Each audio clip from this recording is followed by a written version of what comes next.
All right. Hello.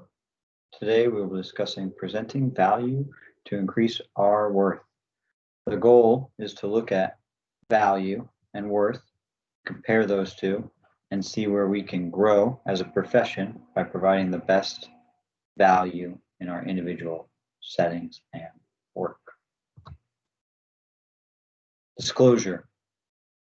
I am an employee of Biokinetics, which is an athletic training company that provides athletic training services contracted to industrial settings, industrial companies. So I work in the occupational setting. I've done that for 2 years. Before that, I was in the college and university setting. My name is Lucas Bianco, and I'm the COPA chair for the VATA. The agenda is focused on value and worth. We're going to go over what value and worth is. We're going to get into how it can be used, how quality improvement can be used to improve your value, and then hopefully the worth, self-value and self-worth, the differences between your job setting, the NATA and healthcare, and then some resources that will be made available to you to hopefully improve the value and how your value is perceived by others. The objectives: appreciate how self-value and self-esteem can influence the value you provide. Recognize the many ways athletic trainers create value in the settings they work. Discover how the NATA's many programs help support value creation. Consider how the athletic trainer skill set and education fit in the healthcare system. Refer to the resources to advance your ability to disseminate the value you create. Value first and then worth. Value is the merit, importance, or relative worth. It's how vital you are to an organization or the service you provide, how vital the services you are, how vital the services you provide are to an institution or organization. These were popular back in the early 2010s. But these are good examples of value because it's different people's perceptions of what someone does. Water boy in here, we've got personal trainers, strength and conditioning specialists, ways to describe athletic trainers that are not all necessarily true. Actually, none of them are 100% true, right? But there's a mix of all these together, and then you get closer to what the actual perceived value is. And hopefully we have enough ways to share what our value should be or what our worth should be, and then people can make good decisions about our value. From the NATA, value and worth are both described. This is a long definition that I summed down to it's a subjective and emotional aspects as more value, whereas when I get to worth, that's going to be objective. The importance of knowing what value means is that you can be aware when appreciation is provided to you, when people give you thank you cards, when they give you things that say how much they appreciate what you do and your unique skill set. Once you listen and hear that appreciation, then we have to work to be able to document it and record those encounters so that we can continue to show this to other people who may or may not understand the value that we provide. Worth is more objective, the monetary value.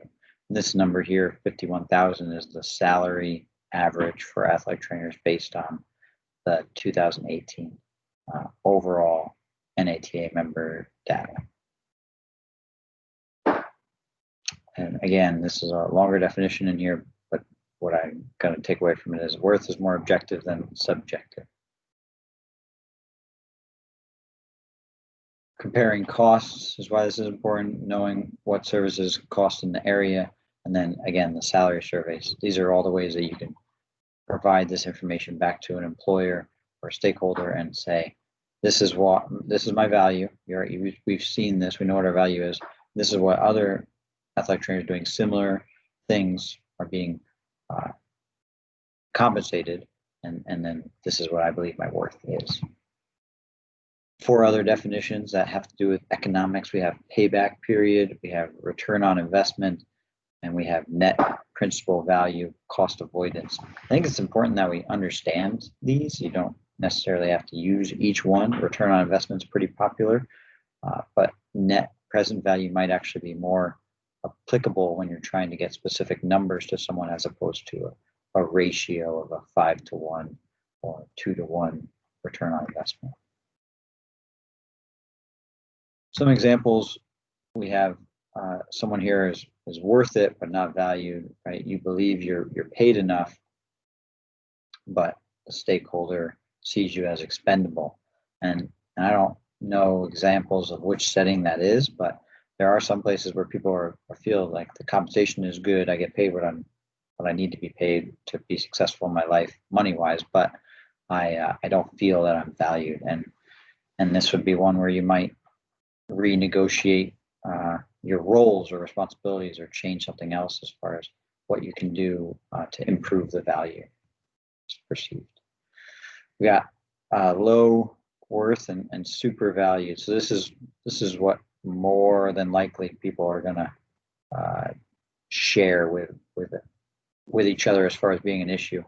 You're told multiple times through thank you notes, through praise, through appreciation, all the great things that you do. We value everything you do. You can't leave, but then every time you get paid, you don't have any more money, right? Every time you get paid, you have to go pay bills and loans, and you are not able to manage or support yourself the way you would like to. So you're low worth, but you're super valued.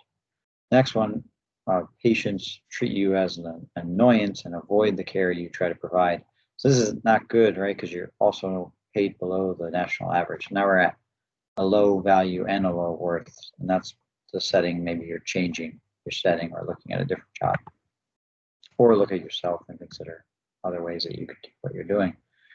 Then this is the one that you probably don't need to listen to this presentation, but stakeholders say you can't leave, everything you're doing is great, we're glad that you're here. And then you're also very comfortable with what you're doing, where you're living, salary, CEU benefits and funds, other things like that. So that's a good one. I hope everybody is striving for this to be valued, and then for your worth to match that value.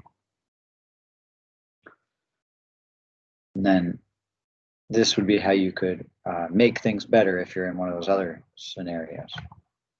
Using quality improvement, which is a common topic that's being discussed in athletic training now. And from the first listing here, quality improvement in athletic training by Barton Anderson, he touches on the PDSA approach. You would put together a plan, right, of what's going on, identify an area that could be improved. Then you're going to test that theory of improvement. You're going to try it out. You then keep data on it, and then if it works, you continue to utilize that, and that's your action. And then you would start to reevaluate if there's new areas that could be needed improvement, and that's the continuous cycle, right? It's a continuous cycle. If it was the salary that you're looking at or how valued you are on site, you might put together a plan or put together a theory of how changes in your roles and responsibilities, or a change in your the investment that they make in you, compensation wise or CU wise, education wise, may change how services are provided to student athletes. A good example that I think they use in this is actually CEUs having presenting the numbers related to number of times employees, athletic trainers send away a student athlete or a patient for diagnostic imaging based on their level of examination versus if they took this course and how much more confident and skilled they are in their evaluation, how much they could save on the outside costs of getting more diagnostic services. And then that might be a way to get them to increase the continuing education group of athletic trainers. So those are ideas or ways to think about that. Starting with self-esteem, self-worth, self-value. Big one here is that everybody has self-worth, right? You are all worthy, right? You're worthy of being loved. You're worthy of being necessary to this life. Now, what happens is people start to lose that and miss that message that as a human, you're part of something greater, and we start to consider it as part of the materialistic world that we listen to. And this website, positivepsychology.com, does a pretty good job of touching on this stuff for you if you ever need to think about those things. Whereas self-value is different than self-esteem, in the idea that self-value is more of the behavior, how you present yourself and how you act toward the things that you value, including yourself. Self-esteem is what you think, feel, and believe about yourself. We've got more of a feeling, then we've got overall greater than everything else, right? The self-worth, and then the self-value being more of a behavior. Here are the 5 things that people normally measure themselves with when they're thinking about self-worth: and appearance, net worth, social circle, what you do, and what you've achieved. Awards are not really what it's about, because again, you're greater than all of that. If you can keep that, then you can start to focus more on that self-worth or self-value, which again is the acting, right? The doing, behaving differently. And these 2 studies here, the first one looks at nurses and their personal self-perception and how that affects their professional role concept. If you believe that what you do at work is different than how you perceive yourself, then you're probably not connecting with yourself enough. You're the same person when you go to work and when you go home. You might put on a different persona, but when you get down to it, and what they found in this study is that as soon as they started to question maybe characteristics that people had in their personal lives versus their professional lives, they started to become very intertwined. And that's important to think about as you maybe start in this profession and think that you're going to be someone who's very, I can work this way and then I can go be somebody else when I'm not here.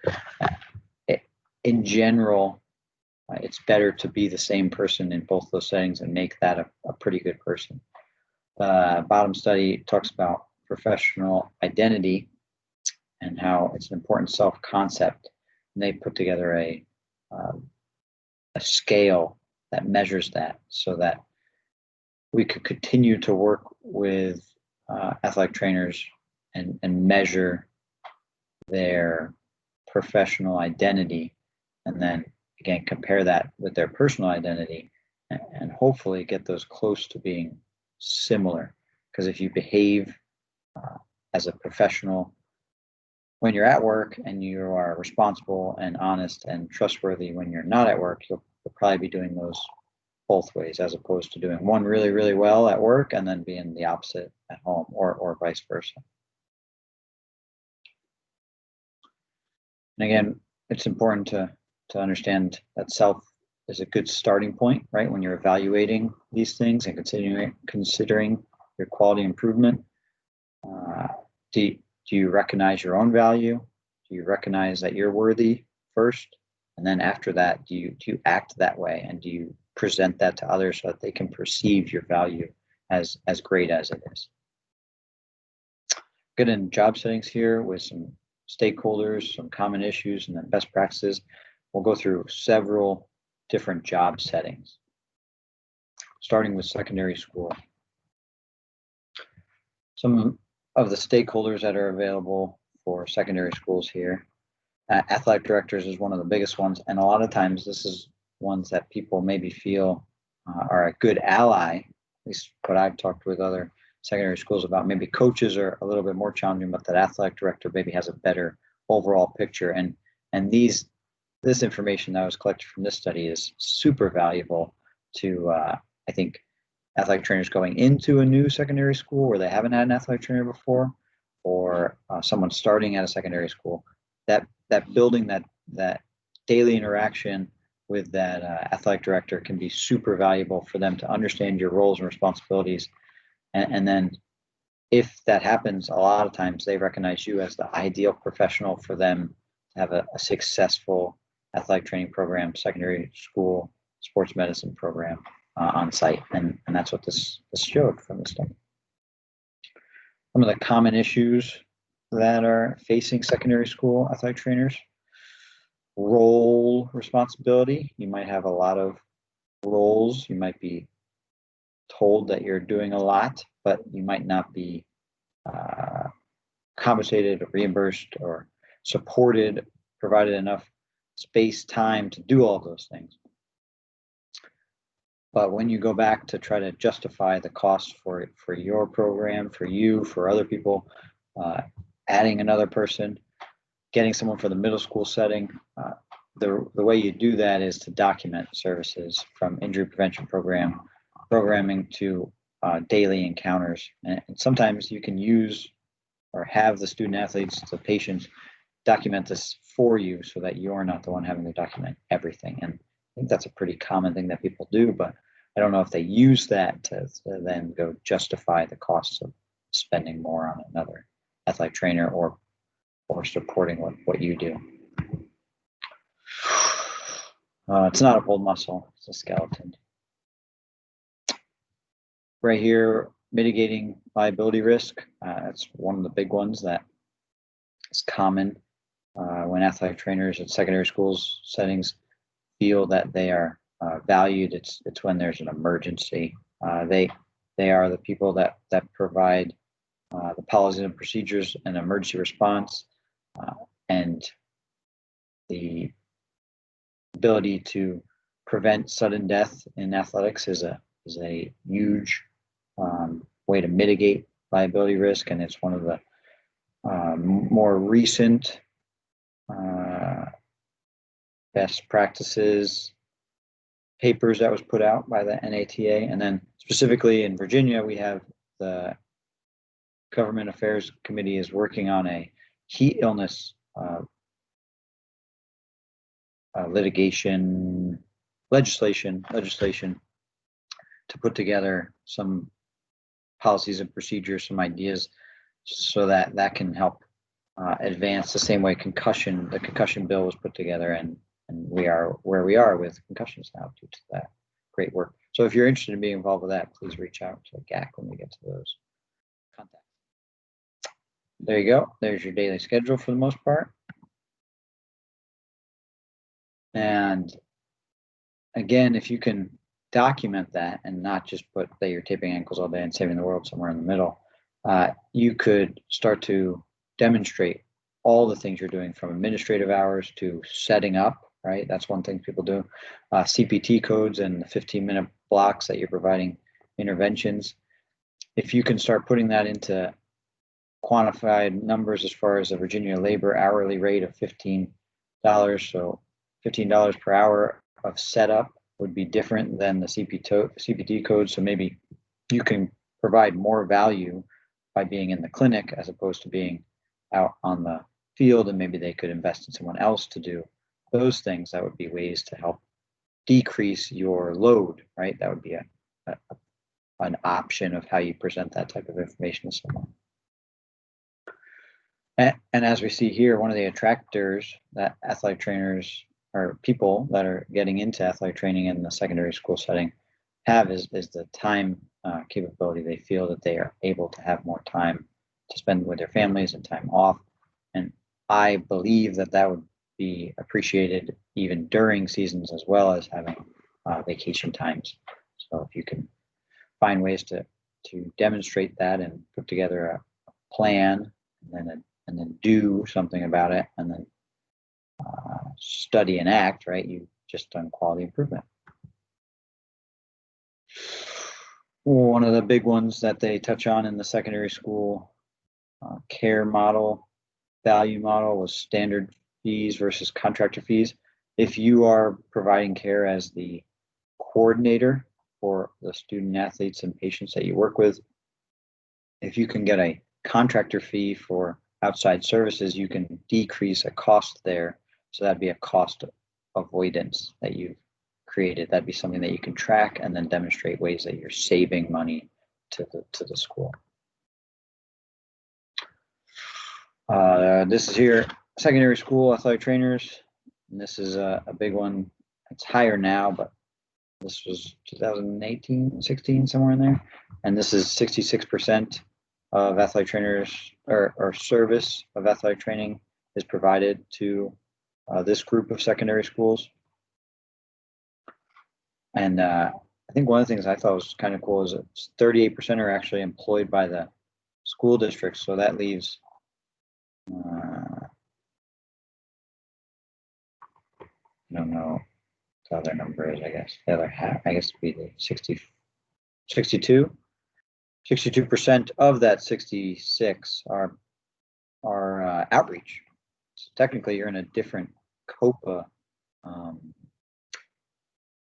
demographic, different setting than secondary school. You might think you're secondary school, but you're actually outreach, which is a different COPA one. So if you're interested in that, reach out to COPA and we can help you get started with outreach ideas.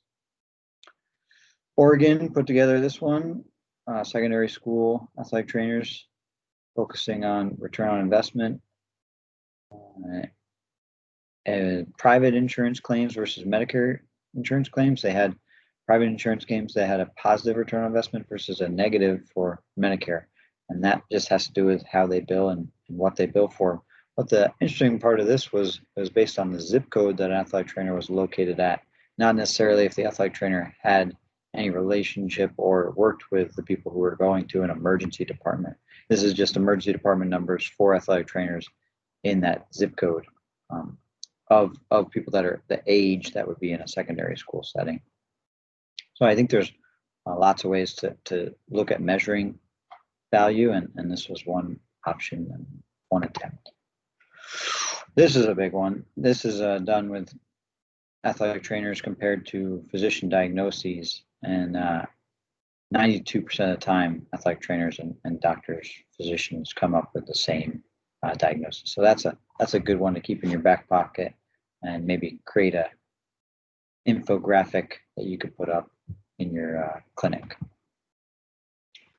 For secondary schools, the COVID-19 SARS-CoV-2 response. Are you acting as a medical professional? Are you assisting in public health efforts?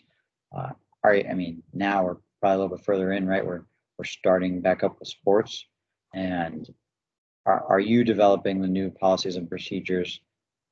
Because if you are, then you're doing a lot of things that are outside of your scope, that are adding to your value, that maybe are improving your opportunities to stay with your current position and grow in your current position, as opposed to other spots who maybe didn't feel comfortable doing that and therefore are no longer in those positions.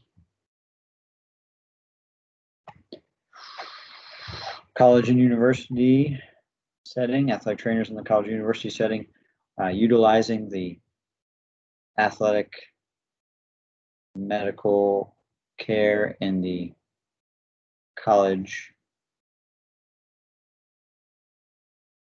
athletics. AMICA, yeah, I messed that one up, sorry. Documentation of clinical outcomes, that's another one that's a challenge, but definitely one that we can consider doing. Club sports, dance, and music students, working with them are all other common issues, but appropriate medical coverage in intercollegiate athletics, that's it, AMICA, that's what we want to utilize that to find out how much care we should be providing to a group of student athletes or athletes or patients. Occupational recovery. Even though there's a lot of challenges in the college and university setting, and athletic trainers in the college and university setting deal with a lot of them, this first study found that college and university athletic trainers in the college and university setting have psychological detachment and practice relaxation to help improve their abilities to stay within the profession and be successful in the profession. So that would be an example of a higher coping behavior. And psychological detachment means that you can leave work where it is when you walk out the door, you are done with that. And practicing relaxation, I think, is something that makes sense because we're probably utilizing some of those in the care that we're providing to student athletes, patients we work with. Documentation, documenting contacts. This is something that is a challenge, but I think from what I see and when I was in college athletics, this is something that I think athletic trainers are doing more of and are doing better, especially with telemedicine now and phone, email, text, and video calls. Those are pretty easy to track because you have a phone list or a memory on your phone, and you keep track of the number of times you've had those types of interactions.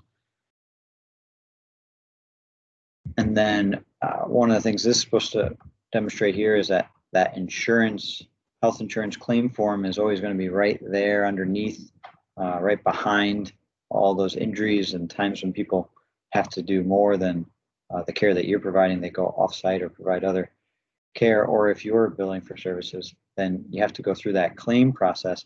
And this is just another example of how that's administrative responsibility. And if you don't have administrators or don't have administrators and would like to invest in working towards having that in your organization, then these are the things you need to track so that you can help create that change. And then mental health, mental wellness, student athlete wellness. Are we documenting the educations that we're providing?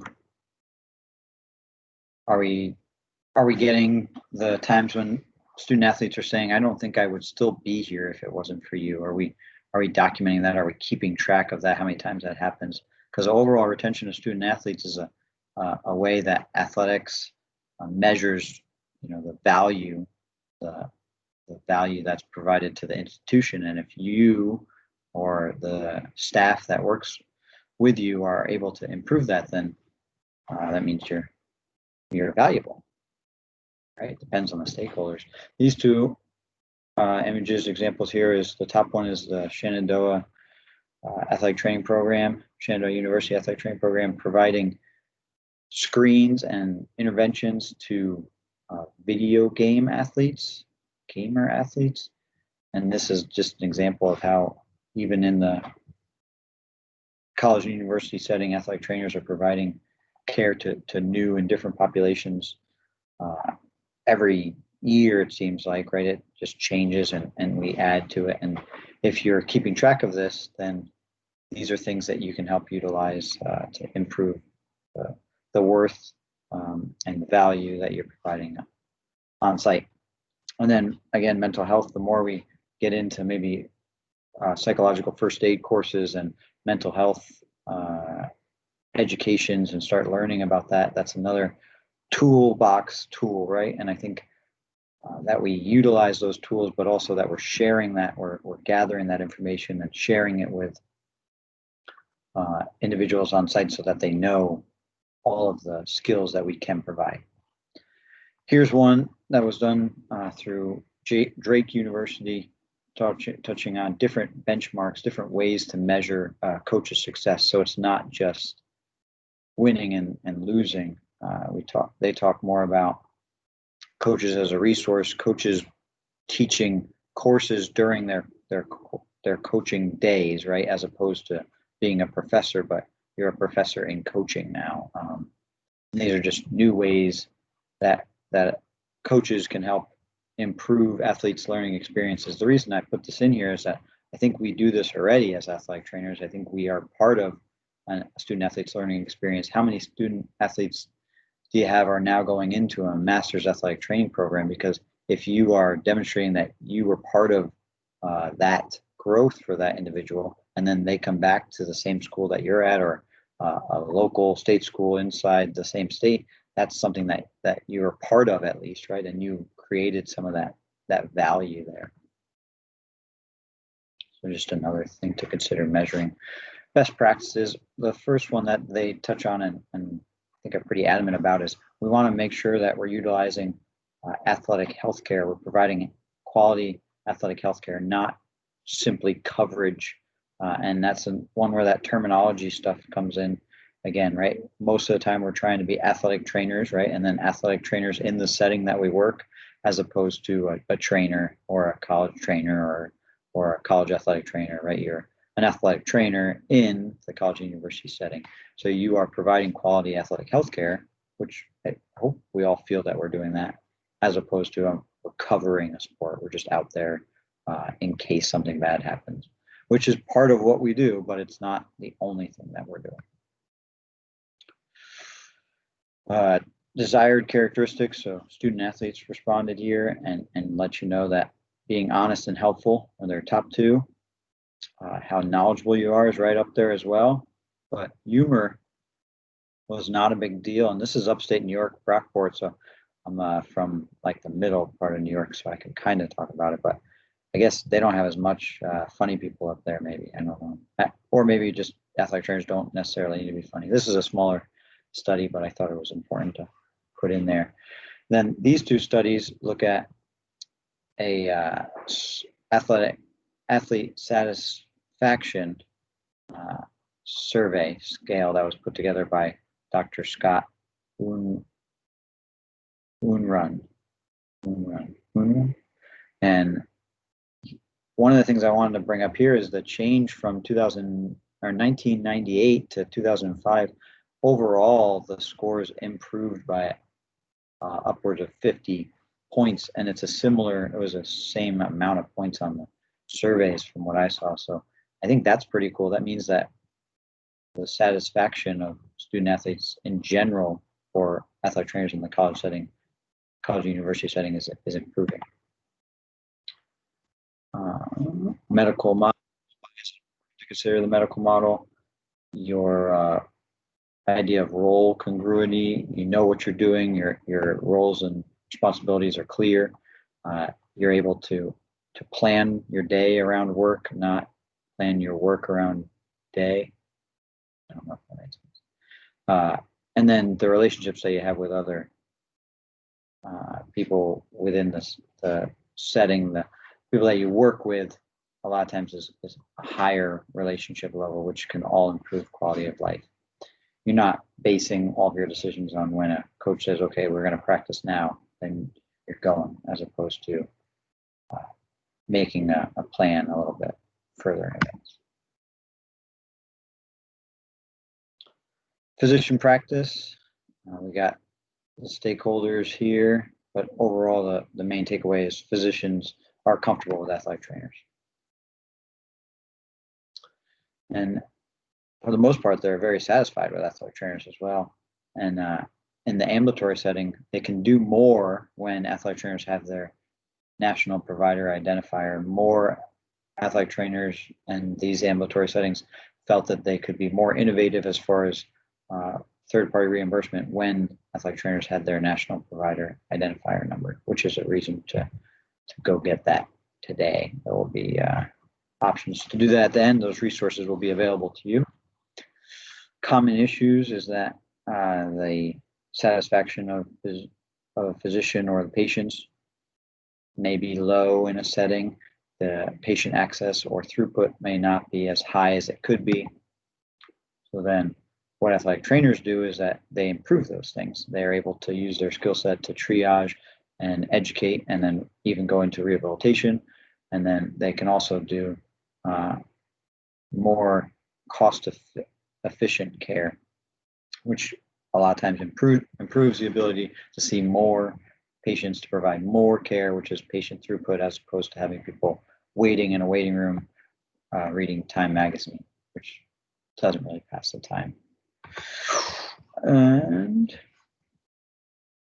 then we've got the occupational setting, some of the stakeholders there.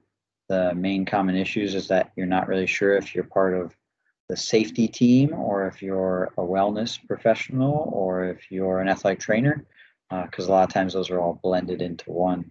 And really what you're trying to do in this setting is create value, because if you do not create value, they will not invest in your contract anymore. And gone through 3 of those now, and it's just a lot of demonstrating your value so that they know that you're worth it, which is pretty cool, right? If they value you and they think that what you're doing is worth it, they'll continue to keep you on site. Oh, here we go with wellness programs, education wellness advice, and then this little paper here talks about warm-ups and the importance of of being flexible as an industrial athlete. So these are all ways that athletic trainers have demonstrated their value, and then once they demonstrate it, more occupational settings see that this could be something that could be helpful to them. This study is from 1993, and one of the things that I thought was pretty interesting is this is done with industrial safety professionals, was who they were surveying, and a lot of them found a lot of value in the athletic trainers, but the athletic trainers were there's only 15 to 20 in the whole United States at this time, and it's definitely improved. There's more athletic trainers in this setting now, and also the salary increases there. It's a significant increase of upward of $30,000.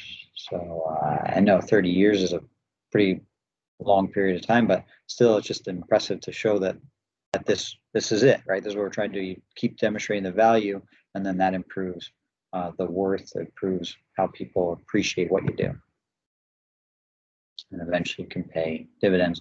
One of the main things that athletic trainers in the occupational setting do well is they reduce lost work days after work-related injuries, but also non-work-related injuries, because those still, sometimes you might be out of work. If you can get those individuals back on site in a transitional work program where they're doing part of their normal job, but the other part would be working with an athletic trainer to help improve function. As long as you're on the physician's prescription, then you can do those types of things. And a lot of times they've seen great improvements in the ability to get back to work earlier. Then most recently, the COVID-19 challenges of maybe starting to get into medical screenings, working with different populations, and maybe starting to get into more education on social, physical distancing, and those types of things are ways that athletic trainers have grown their value, specifically in this setting. The triple aim of the healthcare system focuses on, number one, what we do really well, providing care to an individual, but then how do we then advance that to improve the health of a large population, like an on-site occupational setting where you have maybe 350 employees, and then can you do it at a low cost to all of them? That would be the triple aim of healthcare. Getting into public safety, we have Nancy Burke is a Hall of Fame member, and I think all the Hall of Fames that you can be in, pretty much. And she wrote this, Reducing Law Enforcement Medical Costs Utilizing a Sports Medicine Model. This is definitely a good read if you're interested about public safety. One of the things that she put in there was satisfaction scores. As you can see there, they're very satisfied with the care that she's providing. And also, you want to be able to create a culture of wellness, which a lot of times when you have these high satisfaction numbers, you're already doing that. Then if you can go further to actually show the real dollar savings and the workers' comp claims that you've decreased, that can make a huge difference in how you're perceived and the value that is perceived for you being on site. Here we get into higher education, and these two graphs on the sides here, the paradoxical relationship is the left one. The 35% of students recognize that their college is providing them a valuable education, but then 34 believe that they won't be able to get a job right away with the education that they're being provided. So the thought there is, if they're not sure that investing in their education is the right move for them at this time, then that might start to challenge if college and being in higher education is the right position. So that there's some uncertainty around higher education for the first time in a while with some of those numbers, and that's a survey that's being taken recently by individuals. A lot of it's based on changes due to COVID-19, of course. So just changes in pressure on some of these athletic trainers in higher education. Also, the change from a undergraduate to a graduate professional level degree definitely challenged a lot of higher education positions to demonstrate your value in different ways. And I think a lot of them are doing a really good job, especially in Virginia. We have multiple programs that are advancing to the master's level professional degree. Here's an older study in, again, 1998. Must have been a good year for these types of studies, but they touch on the average number of years, and then we're working over 50 hours a week, probably similar now for most people in this setting. But then the salaries were 25,000 to just under 40,000, and they were also still doing like clinical things as well. So I think that's a good reminder again of how much value has been created and how that's affected how these positions are looked at by the universities that they are employing. Now, our armed forces, we're getting into what type of injuries people have, and then athletic trainers actually find that this very high levels of job satisfaction. But one of the things they did find was that they would have liked to have more interpersonal skills before entering the military setting, to be able to talk to cadets, be able to talk to the higher ups, the supervisors, and be able to present what you're actually doing. That can be something that comes off to be challenging to new or lower experienced athletic trainers. We have a randomized control trial though here from a U.S. Air Force basic military training setting, and it compared a group of cadets that were in one battalion and the musculoskeletal attrition versus another setting where they had 25% lower attrition because they had two athletic trainers along with their physical therapist and physicians. So you had someone out there working with the military cadets as opposed to waiting for them to come in to them. A lot of times you're catching things earlier, you're getting early intervention programs happening, and that's one of the ways that we as a profession, that prevention, ability to prevent injury is a very big value added. As you can see there, monetary value added with that $10 million in savings. In the professional setting, you got three good ones here, right? So they feel valued, athletic trainers do, they feel valued in the setting. They feel that they're compensated or recognized well, and that's one of the reasons that they feel valued. And then also they feel that their education, the resources that they receive, and their interactions with their coworkers makes it a great environment. But because of all that, they may accept things that are sometimes inappropriate behavior, and that's where some of those challenges, again, it's a give and take in any setting, but that could make this setting a little bit more of a there could be one or two things that could go really, really bad because of all the really good things that you have normally. And then this is soccer, right? But professional football in New Zealand out of Auckland. I don't think I said that right, but the focus here is how much does it actually cost to do a prevention program? So the return on investments that they looked at for this was most of the time the cost of bringing in players to do extra training or extra prevention program work can actually be too much for some clubs, at least in this study, to invest in, because the benefit of decreasing one or two games missed compared to adding, they didn't give specifics, but over 20 new sessions or different training sessions and the cost of paying them to do that. So you really have to kind of talk who your stakeholders are, right? So if you're working with the patient and presenting this to the patient or to the athlete, they might do this without, asking for to be paid for these extra sessions. But if they're not willing to do that, then is it really valuable? And they have a really good quote here, or I like this quote. Benjamin Franklin said that an ounce of prevention is worth a pound of cure.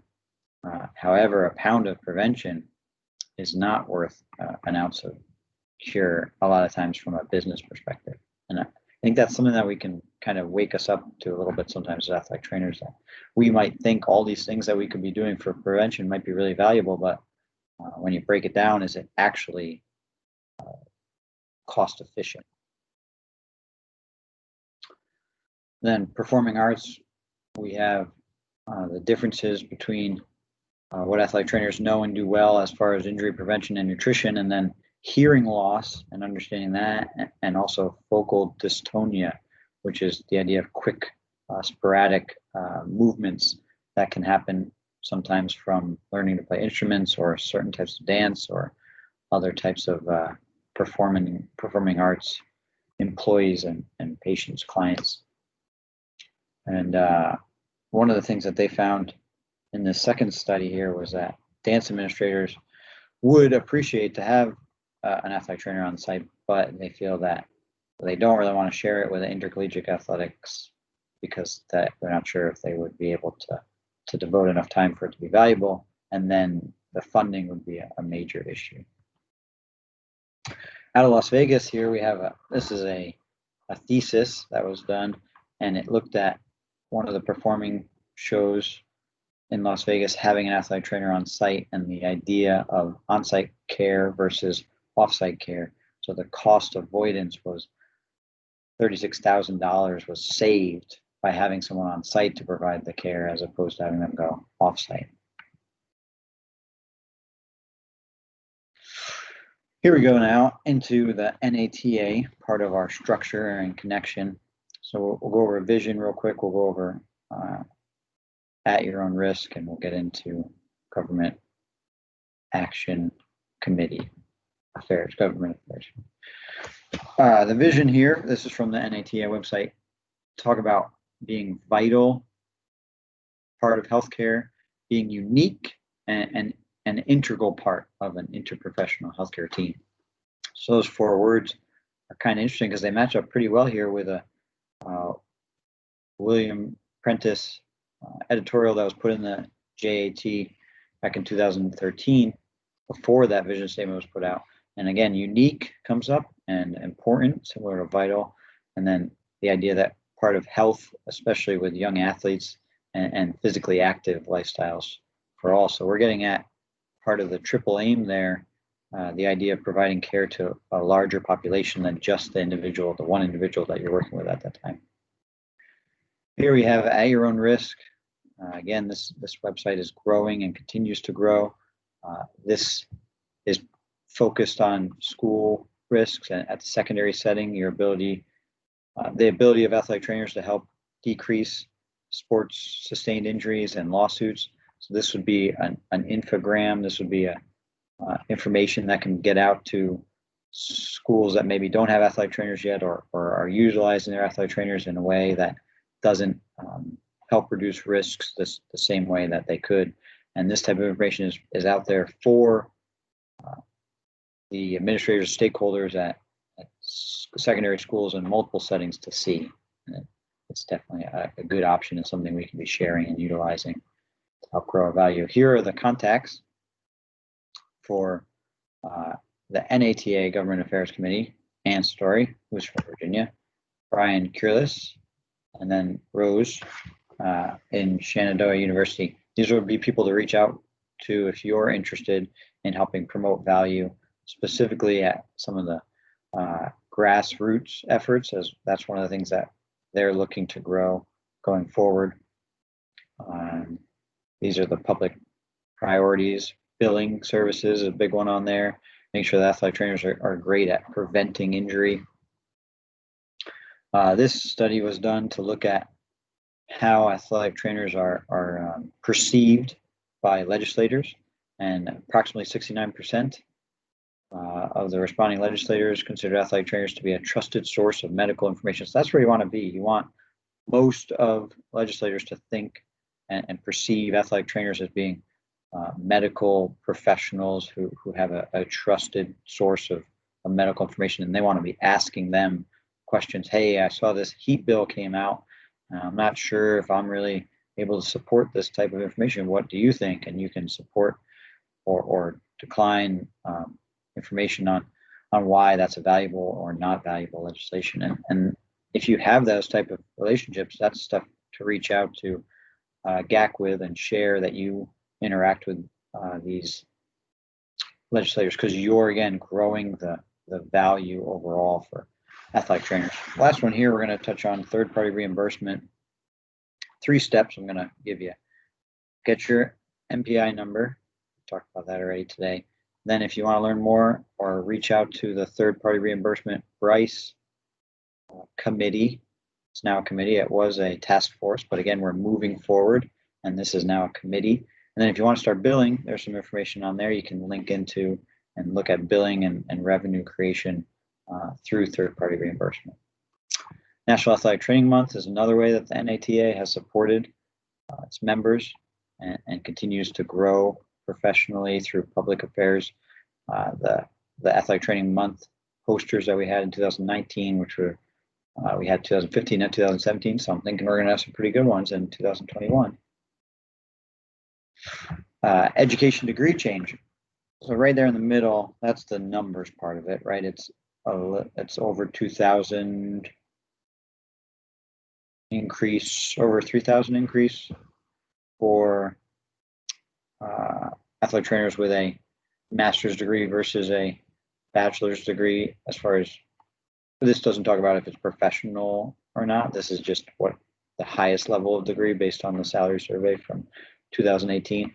So that's one measurement of how that could be a positive, that value was created there. But the big one here at the bottom is the employee preparation.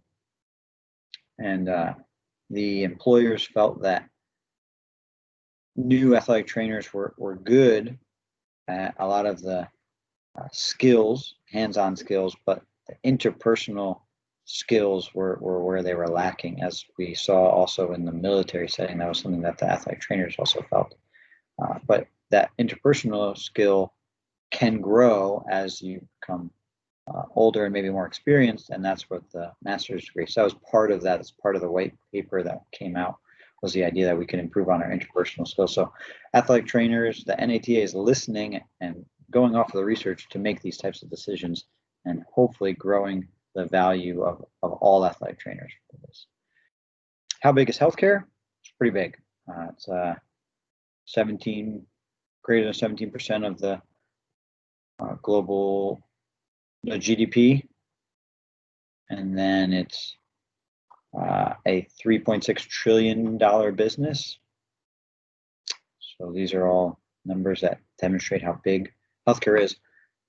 But the one that we focused on and have focused on in the NATA and athletic trainers have is the Institute of Medicine Core Competencies. This came out in 2013, and really for the longest time it was focused on employing evidence-based practice. I think that's what at least I remember first coming out from the NATA, and then we got into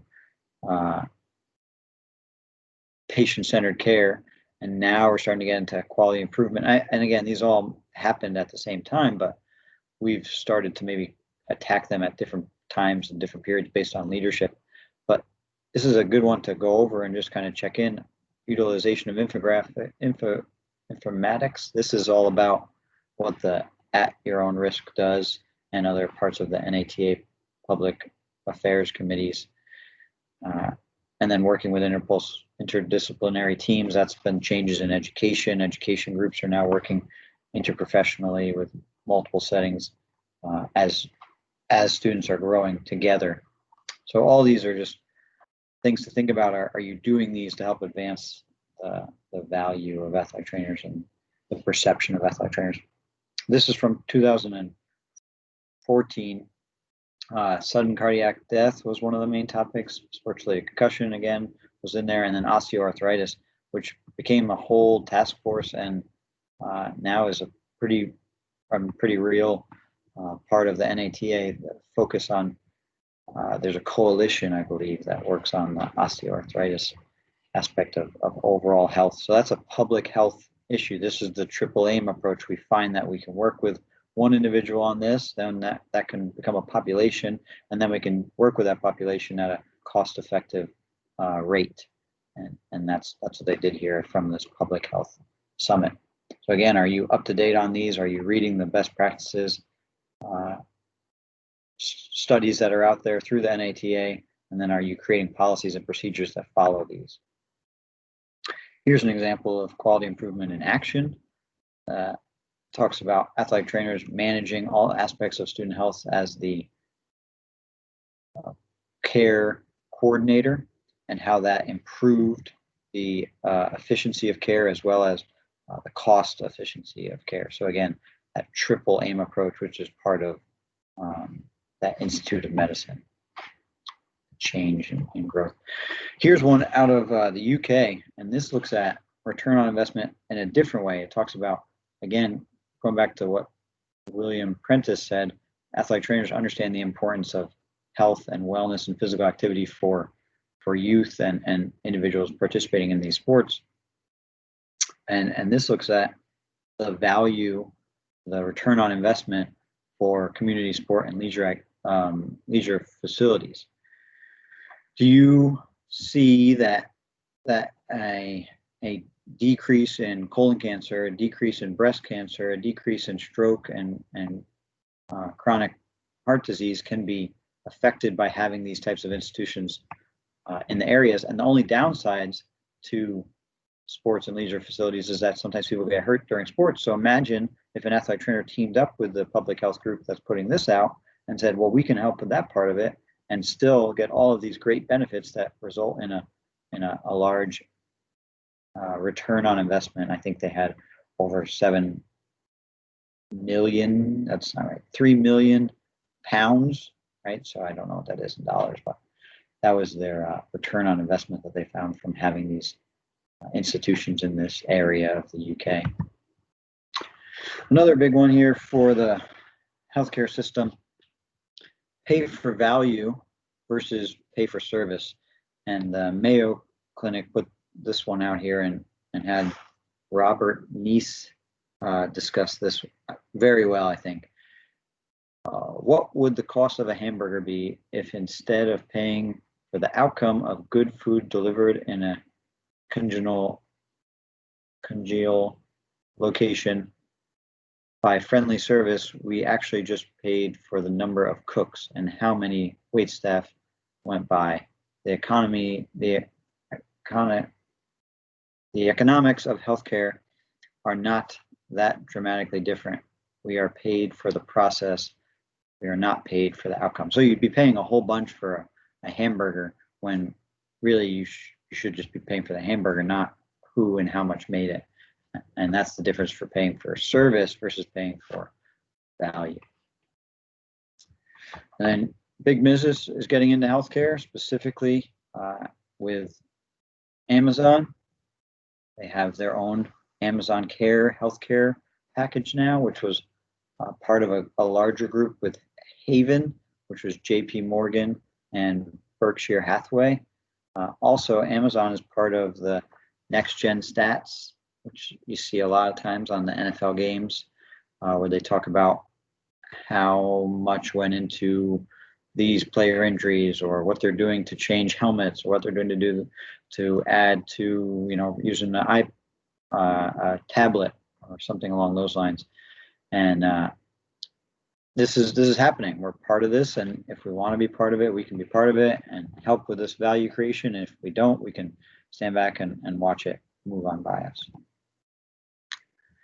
And I'll leave this section here with some basic questions that you can ask yourself to see if you're starting to understand the causes of the causes. Are you seeing the changes in the population that you're working with as opposed to simply the one individual that you're working with? Are you seeing the patterns? And is your athletic training clinic part of the solution as opposed to being part of the problem? And as we become more diverse in our demographics and diverse in our understanding of diversity and how we respect other people, are we growing with that mindset as opposed to staying closed and staying in our own lane? So here's some resources.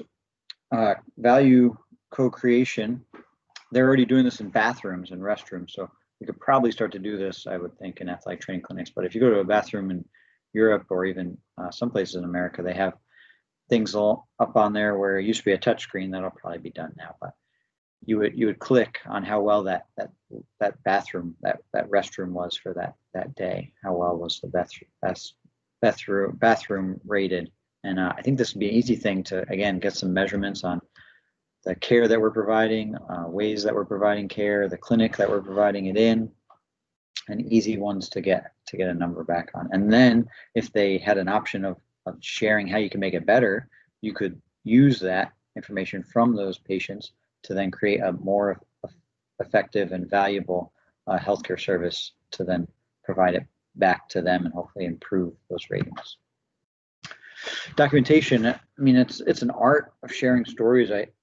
I like to think about when I'm documenting that I'm, again, connecting with the person that I worked with, but also I'm trying to tell a story a little bit on how what I provided or what we provided or worked together to achieve was a success. And then that's what you're sharing with stakeholders so that they can see that success. Not necessarily that you're sharing HIPAA classified, HIPAA regulated information. You are sharing the success of what occurred and how they came in and how they left, and those types of things can definitely be shared in an effective way, I think.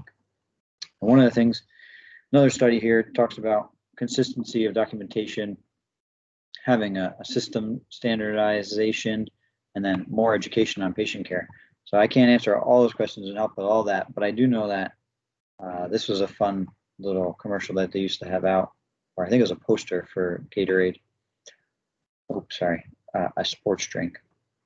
And it says Gatorade in there.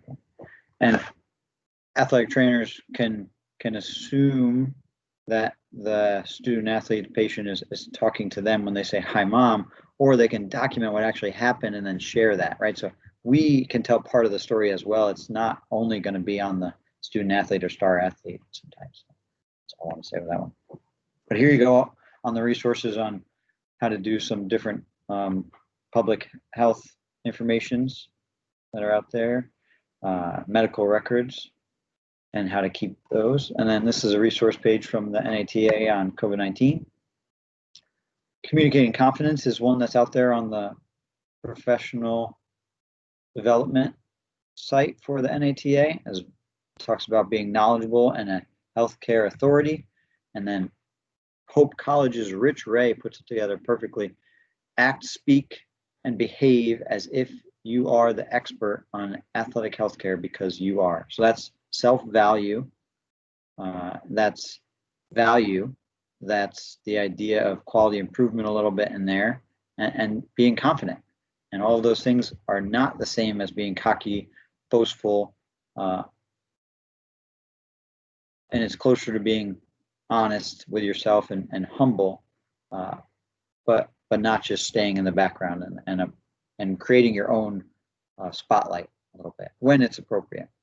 And then we have secondary school value model, we have college value model, occupational setting, salary surveys, and then this is a toolkit for return on investment where you can put in numbers and get this spit out to you if you're trying to do something along those lines.